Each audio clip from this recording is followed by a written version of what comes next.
spokesperson. There was no admission. ABC News did not offer us any opportunity to have surrogates in this piece. It took 3 days of putting pressure on ABC News before they agreed to interview anyone to give our side of the story. Now, branding expert Mike Dimassimo, well, he says that what happened here could be sort of like the tip of the sort of character iceberg here. Explain. What do you think this tells us? All right, so I'm a brand guy, and I look at Newt Gingrich's brand and also the strategy that he is pursuing in trying to win this nomination. Now, Newt is a great strategist. He knows that the conservatives need a champion, so he tries to position himself as a champion. But he's not just the strategist of this campaign, he's also the product, and this is the product's problem. The product has a problem, and the problem is that the brand is certainly a challenger brand. But there's a difference between a challenger and a champion. A challenger is aggressive. A challenger fights. A challenger can be hopping mad and excessive, right? But a champion is loyal, honorable, fair, a gentleman, right? Do you follow politics? Because it doesn't. A champion will stand by you. And look what's happening now with this story. There's the personal life.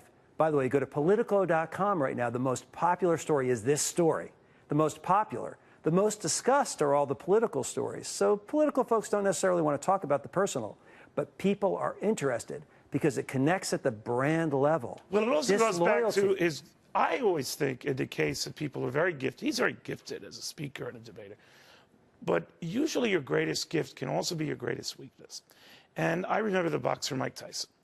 He was like trying to corral a bull. He had the strength of 10 men, and he could just beat the crap out of everybody. But it was that same, out of control recklessness in the ring that was very common to his behavior outside the ring, and ultimately torpedoed his career. And I know, no one's going to confuse Mike Tyson for Newt Gingrich. My point is that they both suffered the same problem of having a wonderful strength that can be their wonderful undoing. Yes, it's the tragic flaw in characters and in brands. In order to be a successful candidate, you have to look like a successful president. So, yes, he's the fighter, he's the challenger, he's hopping mad. Hot-headed arrogance, said Coulter today, right? Hot-headed arrogance. So he's the fighter, but is he also the leader?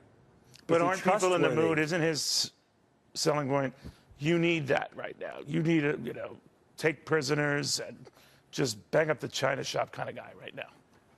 The other elements of the brand are too negative. Disloyal is the key word. Devious and deviant. Now, how can you represent... Where did the deviant come from? Let's see here. Emmett Terrell, the American Spectator. Well, that's crossing into dangerous territory when you move into that. But you think he's in trouble on the character thing that ultimately he tried to poo-poo and dismiss is going to be his undoing? I think because it connects to the political issues and his own history. He's a historian burdened by his own history.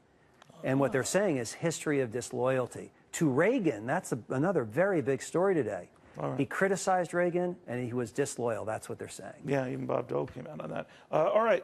Very good. Mark Dimassimo, thank you very, very much. That